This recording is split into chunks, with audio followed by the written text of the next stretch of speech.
fights. This week, the name on the marquee has got to be Jailton Almeida, who this past weekend put on a grappling clinic, defeating Derrick Lewis by unanimous decision across 5 rounds in the main event of UFC Fight Night that went down in Sao Paulo, Brazil, in front of 10,000 strong Brazilians.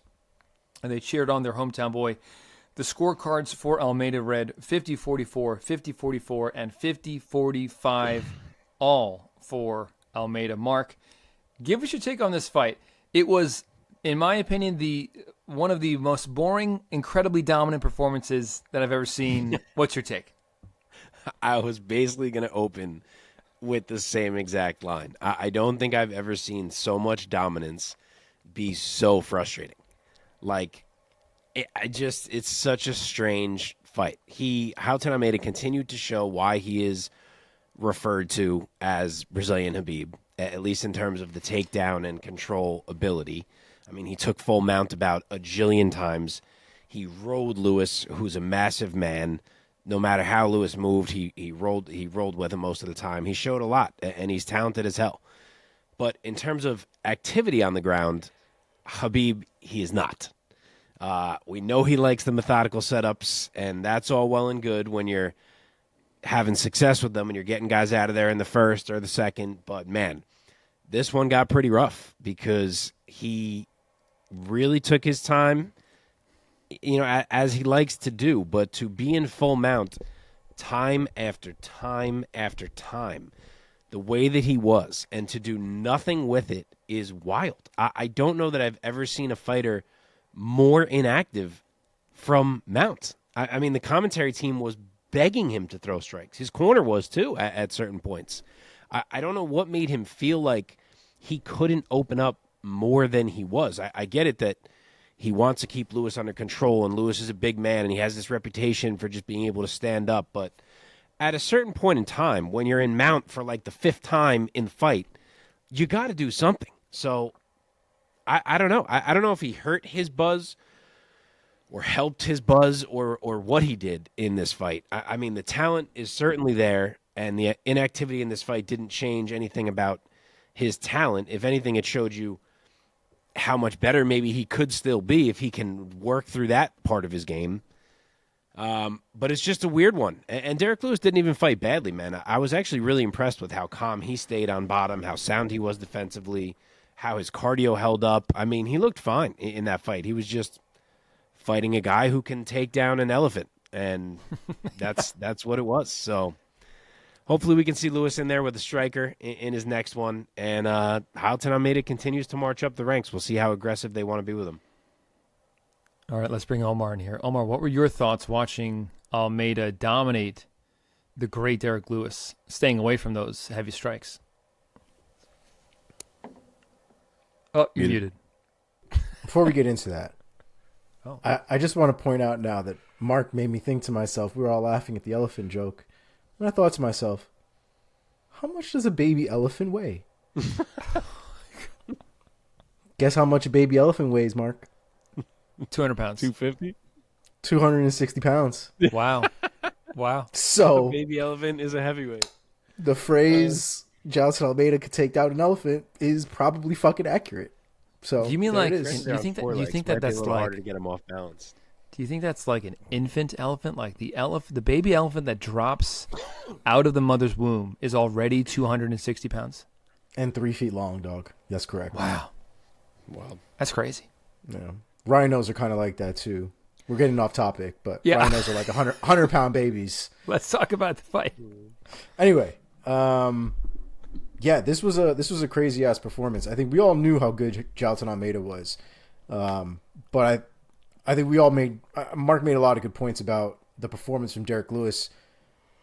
There's not a lot of people who've been able to do that to Derrick Lewis and not finish him. And Derrick Lewis, I thought, was definitely defensively sound. It's just rough because he spent 21 minutes and 10 seconds on the ground, which now is the most control time in UFC heavyweight history. And you could see it, man. He didn't really have an answer on the ground. Like Mark kind of alluded to, he's been able to Derrick Lewis his way out of shit before, right? Where he just stands up and makes people doubt that Brazilian Jiu-Jitsu even works. But he wasn't able to do that here. And Almeida is on a different level, man. And I think the fact that Almeida was able to close the distance as many times as he was without dying, and being able to control Derrick Lewis as long as he did without really ever giving up position. It wasn't even like it was a back and forth kind of thing. You know, it definitely wasn't the most exciting fight in the world, but dominance, you can't argue the dominance in that fight. And to dominate Derrick Lewis is a pretty big deal. I will say this. I cannot think of the last time a ref was yelling at a fighter to do something in the mount. It almost seemed like Mark Goddard was like, please do not make me stand you up from mount because I will get tarred and feathered in the MMA community. Yes. Like you could feel it, right? Like you could feel it. It's like, is Goddard thinking about standing them up? Yes. Because it's been like 10 minutes. I think in his head that you're exactly right. He was like, this motherfucker is going to make me do it. Like he was like, you're just sitting on him. Just do something. Yeah, man, I'll say it again. Weird. It was most dominant, boring fighter, most boring, dominant fight I've seen. And I say that as a fan of Jailton Almeida. Like, as he's come up, I'm like, this guy, who's going to beat this man? I'm a big fan of his skill set and what he can do in the cage. Mark, what were you going to say? I was coughing. I just keep coughing. I wasn't saying anything. No. Had a cough for like 3 days. It's like one big cough at a time. It's the weirdest cough ever. It's like I'm just so suddenly choking. I do want to echo what you were saying, Mark, about the calm displayed by Derrick Lewis. I, too, was very impressed by, I think we can call it the maturation of his skill set and the evolution of his skill set. Derrick Lewis is a more complete mixed martial artist than a lot of people give him credit for.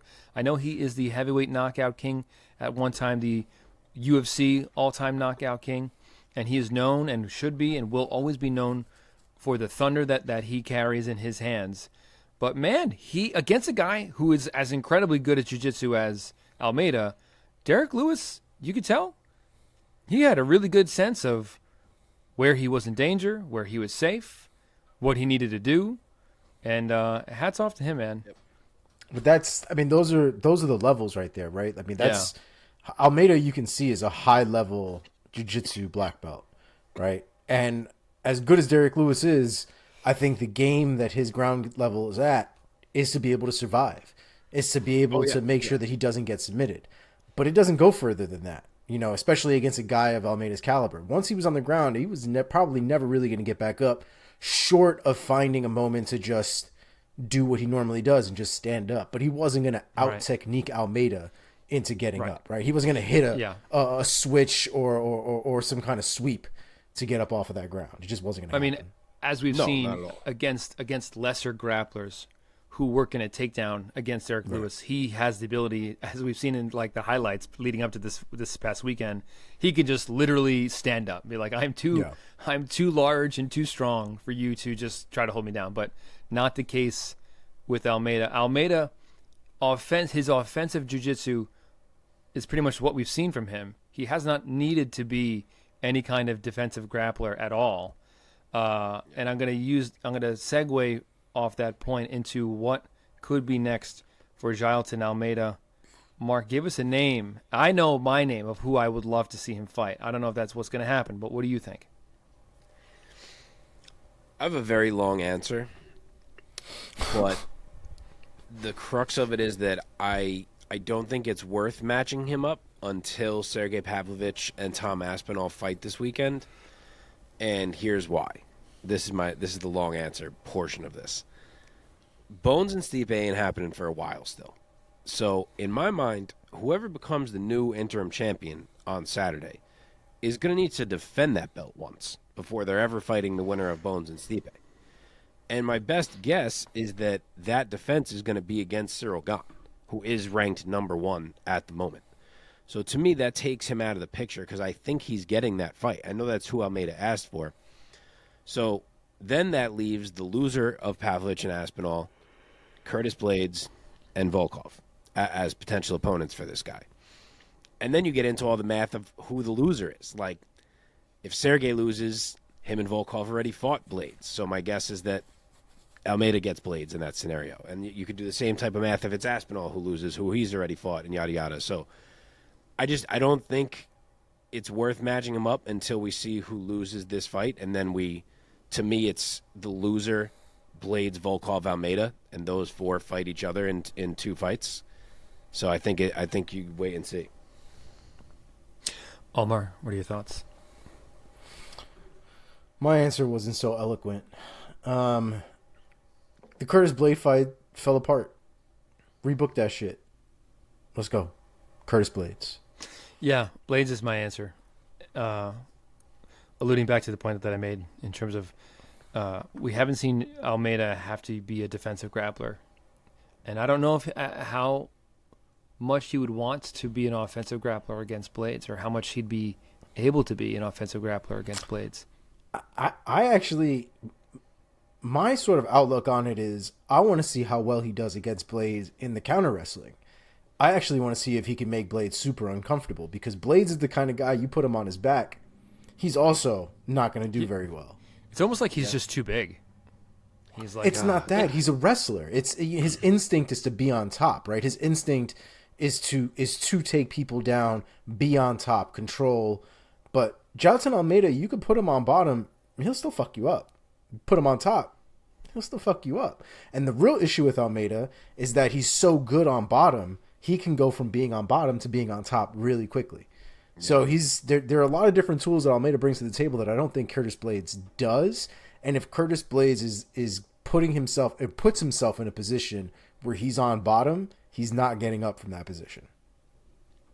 If you ask me what fight I want to see the most from Almeida and what fight makes the most sense, I fully agree that it's Curtis Blades. I guess I was more so answering in what I think is realistic, just because, like, say it is Aspinall that loses on Saturday. Mm-hmm. He just beat Volkov, and that's the only other guy there. So he's going to I think he'll probably get Curtis Blades in that scenario. Yeah. And then maybe it's like Almeida Volkov. So I was just trying to, like, figure how it would all shake out. But my favorite matchup for Almeida, because of everything you guys are saying, is absolutely Curtis Blades. That's the test that I would want to see. Pavlovich is also obviously very intriguing because Pavlovich has the touch of death. So it's always interesting to see someone try to figure out that puzzle. Dog, they all do though, man. I mean, he just went against the KO King, and he's fine. Yeah. He like walked out of there like scratchless.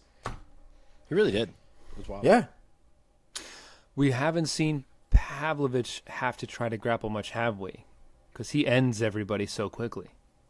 Yeah. Maybe I can't remember how his first fight went, because I know that was probably his loss. His loss over him beat him on the ground, right? Yeah, he beat him on the ground. Yes. Yeah. Okay. Granted, I think maybe a lot of improvements have been made since then. That was quite some time ago. For now. Sure. Okay, let's talk about Derrick the Black Beast Lewis. Where does he go from here? Omar, what do you think at heavyweight could be his next fight? I'm thinking it's probably time for him and Alexander Romanov to finally meet. It does not look like that is something that has happened, and I think Romanov is, from what I remember, should be on his way back sooner rather than later. Hopefully in better shape and kind of in a better headspace from what it sounded like before. So I think that's a fight that, if we're going down Derrick Lewis's resume of who he hasn't fought at this point and kind of where he is in his career, I think that's a good fight to make. Mark, what do you think? Much more straightforward answer than my Almeida one. I have been banging this drum since before we ever even started doing this show. Now is the time, just like every other time was the time. I want Derrick Lewis and Jairzinho Rozenstruik to get in a goddamn cage. Yeah, why haven't and it they makes fought? Perfect sense right now. Book it. Yeah, it does. Yeah. Did Rozenstruik? He just lost to Almeida, right? That was his. He's coming off a loss. Yeah. To Is Almeida? he coming off Almeida? Has he not fought since then? No, Yeah. I think he has. Am I wrong? I don't know. Now I'm looking. Yeah, I'm looking too. It's a good fight, though. That's his last fight. It's a great fight. Yeah. Dude, That like, could it has to easily. happen. Yeah. Fucking someone's knocking out the other one. I need to know. It's wild to me. Dudes are just like, I fought in May. I'm not going to fight for the rest of the year. I'm good. That's You wild. never know to what me. happens to pick up some fucking injury or. I guess. I feel like there's always shit behind the scenes. Like, we didn't even hear about. I don't know if you guys heard about this, but did you guys even hear that before Usman took that Chimaev fight recently, that Cannonier took it, and for 24 hours it was Cannonier versus Chimaev? No. See, this is what I mean. Like, stuff just happens behind the scenes and you don't even hear. I forget what I was listening to that I even heard this. But, yeah, first Cannonier accepted it. And as they were about to announce that it was Cannonier Chimaev, literally like half an hour before, he called them and said he had been training with an ankle injury and was going to go through it. And I guess he was compensating for it, and he fucked up the other ankle. So he was like, I literally am hobbled now. I can't fight. And then that's when they came up with the Usman idea. Fuck. Should have So he's found a out for more like 5 powerful months. Needed to get stone. some surgery or something. Wow. I just feel like there's always shit happening that like half the time you don't even hear about why guys are like out for a bit. That would have been a crazy fight too, though. Wow. Yeah. I would have loved to see that.